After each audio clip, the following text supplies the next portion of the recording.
Hi, and welcome to the BookishStitcher podcast. My name is Jeanette. You can find me on Ravelry, Instagram, and Goodreads as BookishStitcher, all in word. I hope you guys have had an amazing last 2 weeks since I podcasted. We've had kind of a harrowing one here. I talked last time about how we had just gotten a kitten. And then the kittens, they're very playful. And our big cat, Anton, was not kind of down with constantly being attacked by the little kitten, so he would kind of be hiding out and stuff like that throughout the house. And since I podcast last time, my husband and I were mentioning to each other, like, we haven't seen Anton in a while. You guys, he's been on the podcast before. You've seen him walking across the table and stuff. He's grayish blue, and we haven't seen him in a while. We knew he was hiding from the kitten, but we wanted to just check in, make sure he was okay. And we went, and he was skin and bones, and he was kind of being very lethargic. And this was kind of at the nighttime, and it was on, a Sunday when we couldn't, I guess there are 24-hour vets, but his vet where we take them is not. So then the next morning I called the vet and kind of told her what was going on, that he had lost weight and that he wasn't really, being his normal self. And so we got an appointment for the next morning, bright and early, like as soon as they opened. So we went there and found out that he had lost over half his body weight. He's normally like a 22-pound cat, and he was just under 10 pounds, and he had lost it, within a few days, like less than a week. And so it was pretty scary, and I was having to ladle water into his mouth because he wasn't drinking, and he was just kind of laying there. We took him in, and they did blood work and all this kind of stuff to figure out what it was, and I was really nervous that the little kitten had given him something, because I was just going to feel awful that we'd brought this kitten home, and then the kitten had, killed our other cat, and luckily he didn't die.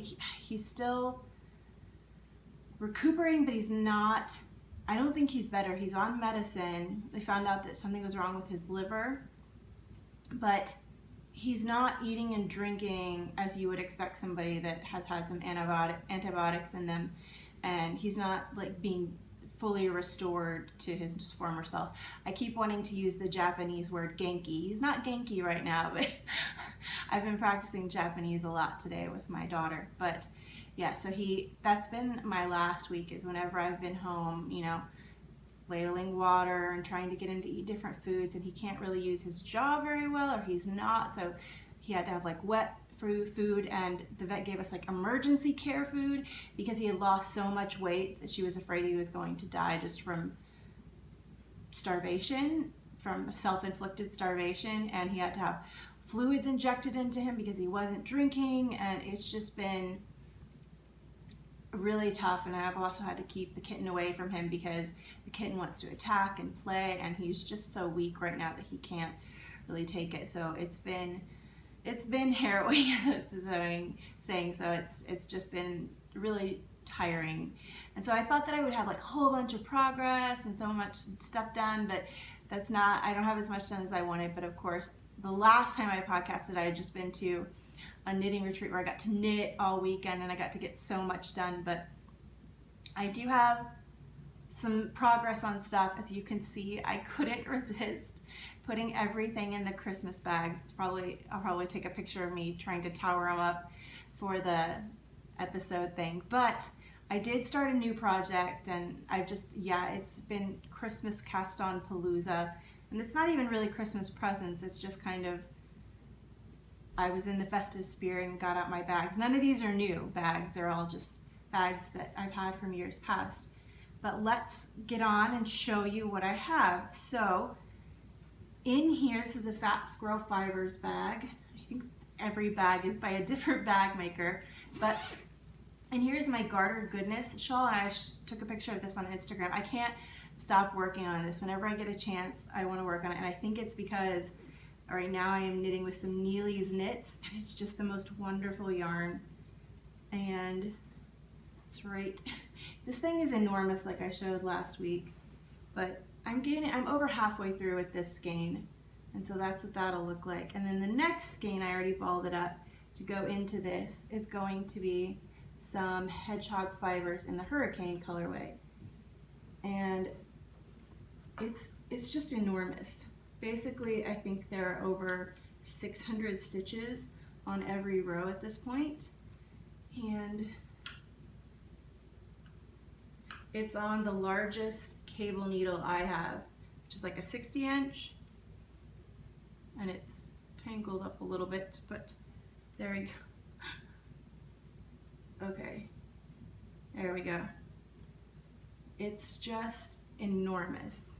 It's a little awkward to try to show you, but yeah, it's huge, and it basically is serving as a blanket, but when it's done, it will be like a blanket shawl wrap, like almost like a poncho. You can just kind of, he has it stylized in a certain way in the pattern where you can kind of tie it around yourself. But I think this is an amazing pattern if you love garter stitch like I do, and if you have 4 yarns that you just adore and think that they go together, because a lot of times patterns with the bigger shawls will call for, like, I wanted to try like the Find Your Fade forever ago, but I didn't have that many colors that work together, but I definitely have 4. So that will be something that I've just been, you know, working on and off.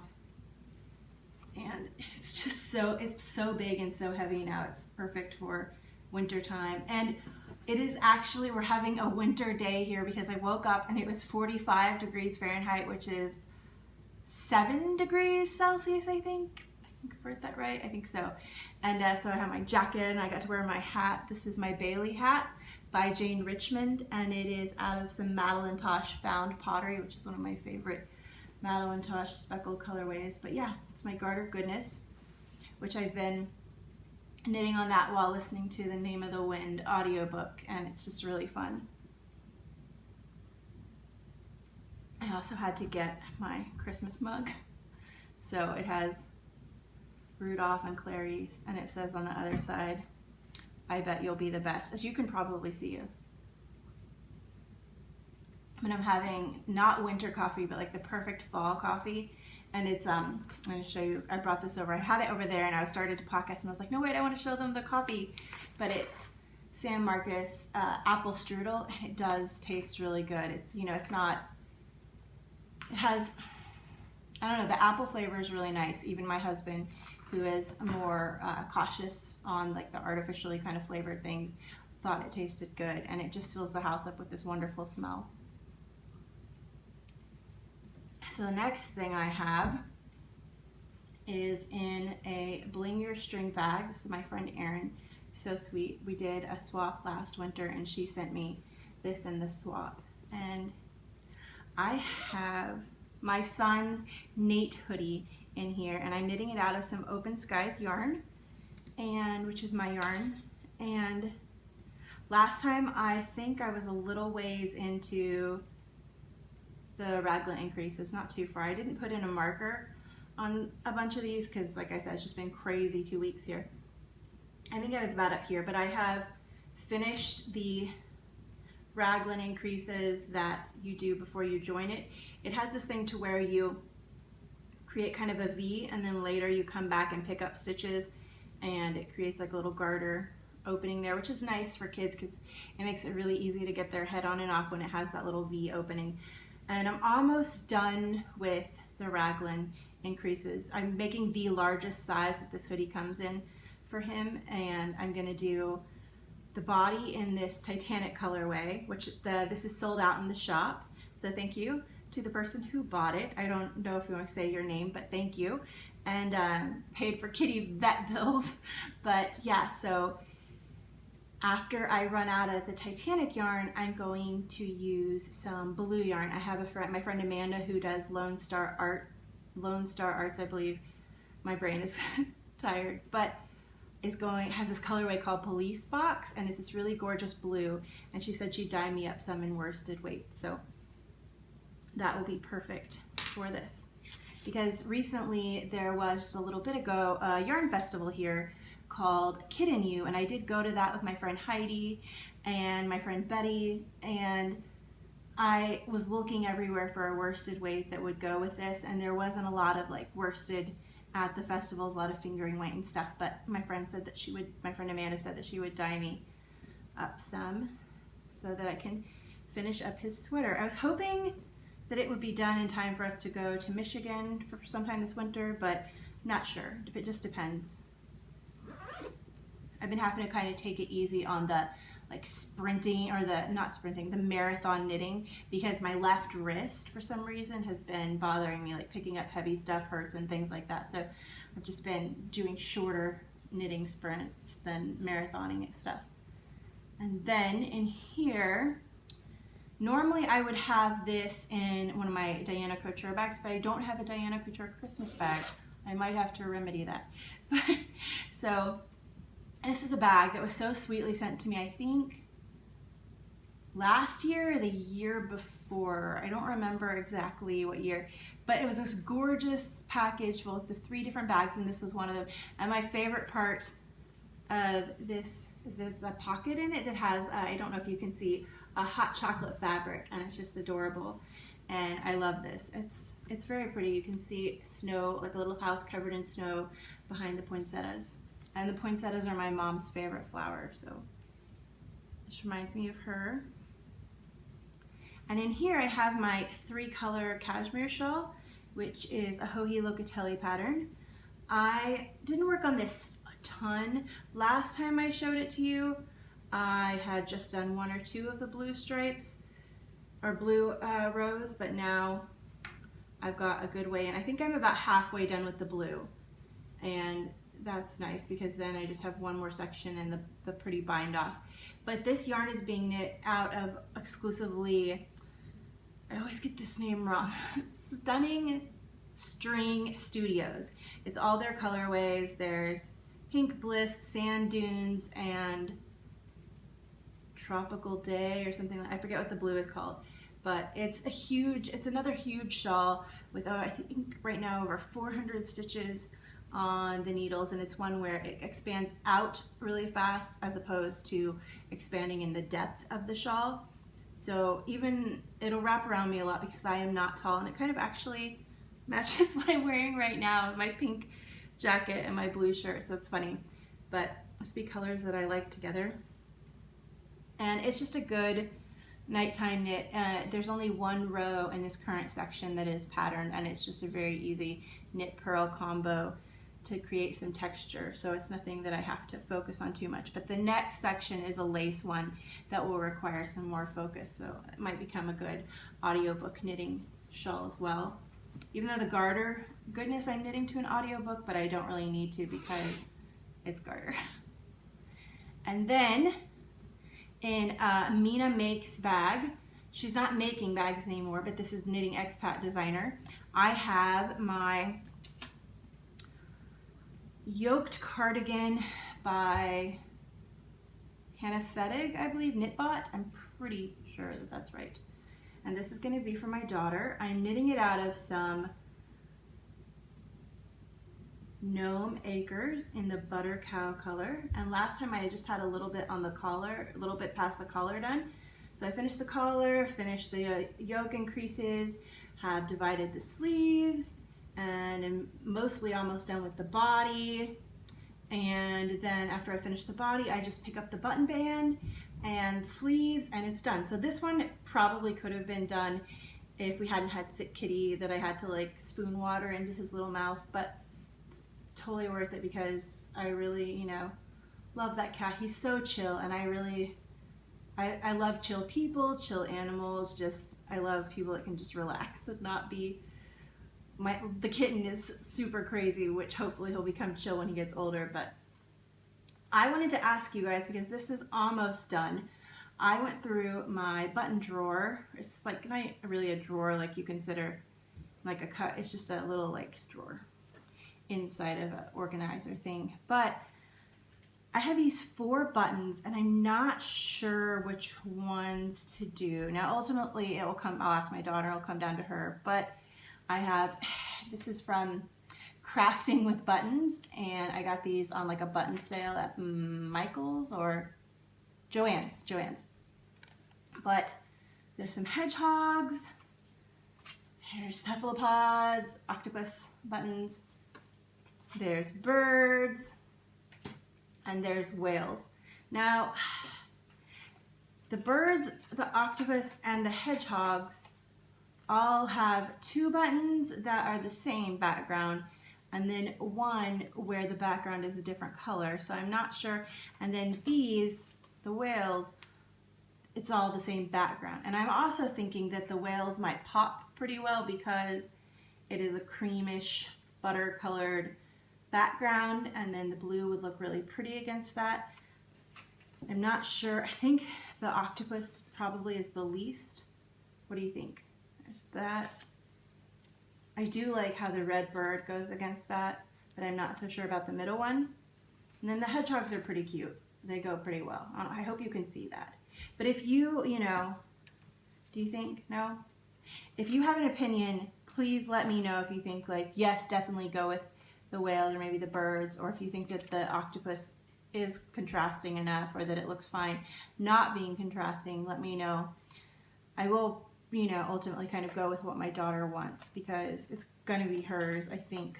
But yeah, I think I'm going to make it short sleeves because I think that will be perfect for Texas. And then the next thing I have is, I think, yes, this is a new thing. And this is in a Housey yarn bag, and it's this really pretty winter scene. And I love how it has like these light blues and greens and then like pops of red for the cardinals. And then here's a new knit because I was knitting on the Garter Goodness, and I was knitting with my Neely's Knit, and then I thought, so because I was doing the Neely's Knits, I was thinking about like, oh, what other Neely's Knits do I have? And I went to my stash and I looked and I was like, oh, this is also one of my oldest skeins, so I should cast something on. And I've been telling my daughter that I would make her a hat out of this because she's been asking for a hat out of this with a pink pom-pom for a while. So in here, this is the Neely's Knits DK in the Luna colorway. In here, and it's just the very start. That's what the yarn looks like of the hat. I think a cast on plus a couple stitches, and this is going to be, when it's finished, the Dragon's Teeth hat by Knitting Expat, because I looked through DK hats and I really wanted something that had some texture to it. I didn't want cables or lace because it is a variegated yarn, but I wanted some texture to kind of add interest to the hat and make it more interesting for me as I knit it. So it's just, yeah, you can't really tell much. That's what it looks like. And I think it'll be really cute knit up, and I think a pink pom-pom will be perfect for on top of it. And that gets an older skein out of my stash, which is awesome. And my daughter's always looking for new hats because her hats tend to get, I don't know how she does it, but they tend to get worn, like, if they have any like slip stitches or stuff, they'll get ripped. So I have to be careful about, taking care of her hats and making sure that when she wears them, she doesn't accidentally get them injured. And then the last thing I have that was almost a hoe, these are probably going to be socks for my mother-in-law for Christmas, but this is some opal in one of the Little Prince series colorways, and it has the cuff almost, well, the cuff is done, as you can see, and then I decided to cut the yarn. And I'm going to do, this got kind of destroyed by our kitten. Do any of you have a kitten that has ever done this to your yarn? Yeah, I'm sure you can understand. But this is a creamish white color, and I'm going to do this on the cuff because I thought that that would be pretty and kind of add a little bit of interest to it. And this bag that I have this in is from my friend Sue, and it is a Tangled Skein CA bag with these cute little mittens. So all the Christmas bags. And I honestly have some Christmas yarn. It's Father Christmas. It's from Desert Vista Dye Works. And it's going to be socks for my husband. I just haven't cast it on yet. Probably next time you'll see it because we're getting ready to decorate the house. I know some people have already decorated, like as soon as Halloween's over, they're all about Christmas. And then some people feel very adamantly that you have to wait till after Thanksgiving or till like December 1st. I'm middle of the road, as I am with like everything in my life. I'm always like, oh, middle of the road, either, take the, okay, not right after Halloween, but not wait so long. So I've been, starting to get ready for Christmas with Christmas music and movies and hopefully decorating soon. And I really, really feel the urge to wrap something. So we got these things, we have these boxes where it's called, I believe, shoebox. It's a shoebox Christmas thing where you fill a shoebox with toys and hygiene products and stuff like that, and then they send it off. Samaritan's Purse sends it off to other countries for disadvantaged kids in other countries. And so we did a few of those. You can pick like girl, boy, but you get to wrap the reason why I'm telling the story, you get to wrap the box, and as long as it can be opened and closed. But so I'm excited to be wrapping things because I love wrapping paper. But yeah, that is all the knitting. And now last time I forgot to show this to you, but that's okay because it has now had its bath and it's been thwacked, and so it's still a little damp because, you know, it's colder today, so it just, but last time I had finished plying and everything, but it hadn't gotten a chance to become prettier.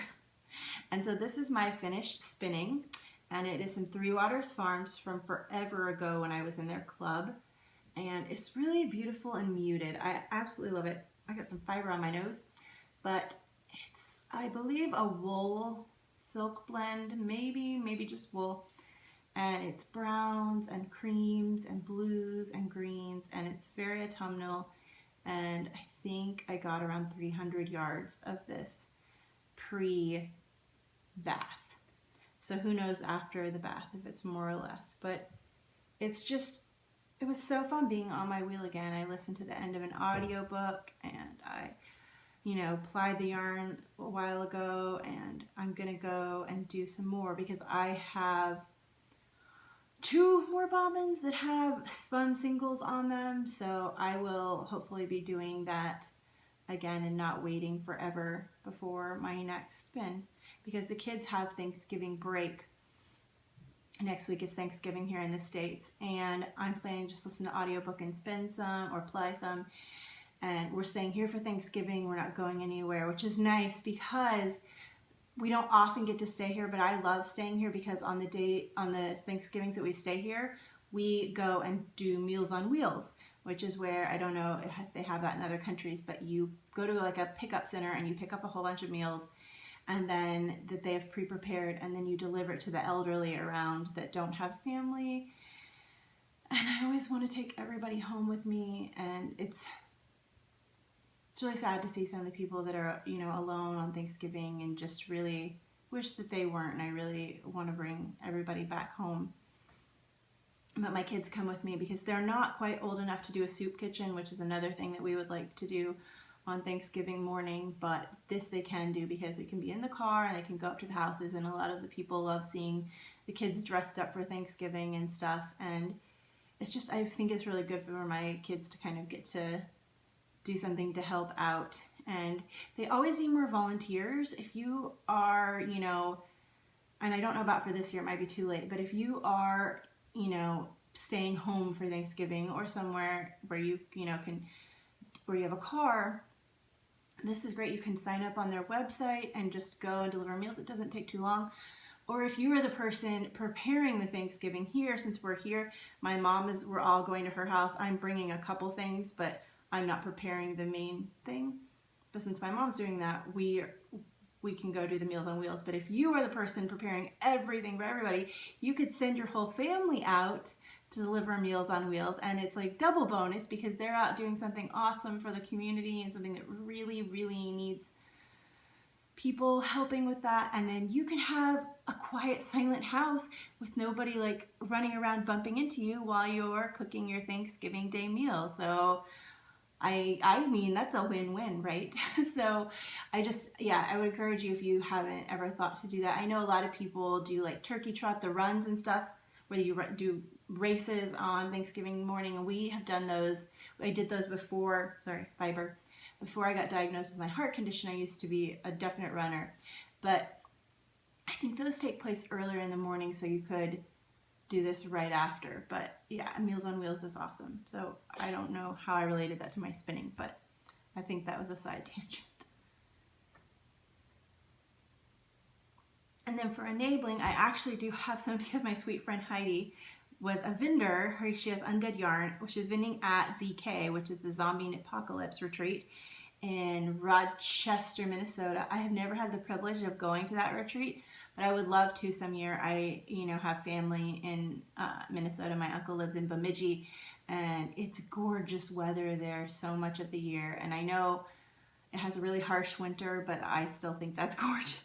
Probably because I don't live in it, but she brought me back this skein of Leading Men Fiber Arts in their King Max colorway. And this is their worsted weight, and it has 218 yards, and it's this beautiful pale blue with lime green and yellow and gray, and it's just so pretty. So thank you again, Heidi, so much. I think it will be a great hat. Yeah, I think it will be a cute hat. If my son doesn't claim it for himself, then it will be a hat for me because I love these colors. Yeah, and different colors of blue and brown. It's just a great colorway, but it's also a subtle colorway, which I really like. I talked about last time I recorded about liking the more subtle versus the like, ba-ching, stare at me. I like to be in the background. I'm a background person. But there's that. And then for, oh my gosh, the fiber is just all tickling my nose. But so for group news and yarn news, I didn't pull out my Sparkle Cal knit. I need to do that. Hopefully once I get a couple of these things off the needles, I will pull that out sometime in December, because it runs through November and December. So I still have time, and you still have time. If you would like to knit something for that, I'll come up with like a great prize package. That'll be fun. And then I have the Sock Blank September, which wrapped up, and I will be getting the prize out to that person. And then I think that's all the group news. I'm kind of really trying to, do very little running of different activity kind of things or cows or stuff, just because I am so busy right now with work, kind of doing my job, and then like having the yarn dyeing, which I'm doing a side hustle or whatever they call it, side business, and then, just family stuff. So it's a really busy time. So I'm just kind of trying to keep everything else to a minimum. And I know there are so many amazing people that have tons of time on their hands, or like, that they have their evenings free, or they just have so much energy that it's just like bursting forth and they can get it all done. Me, when I have extra time, I'm like, let's go sit down by ourselves and just drink some tea and read a book or knit quietly. I'm not like, let's go do all the things on social media and stuff. So that will be just kind of low key for a while. I'm thinking about next year and what my knits and my reading to look like, because I love planning. But yeah, that's everything there. And then for the Open Skies yarn, which is on Etsy, that's the yarn that I dye. It, has a few things left in the shop. Thank you so much to everyone that bought something this last 2 weeks, because like I said, thank you for helping support Kitty vet bills, because that's where all of that money went to.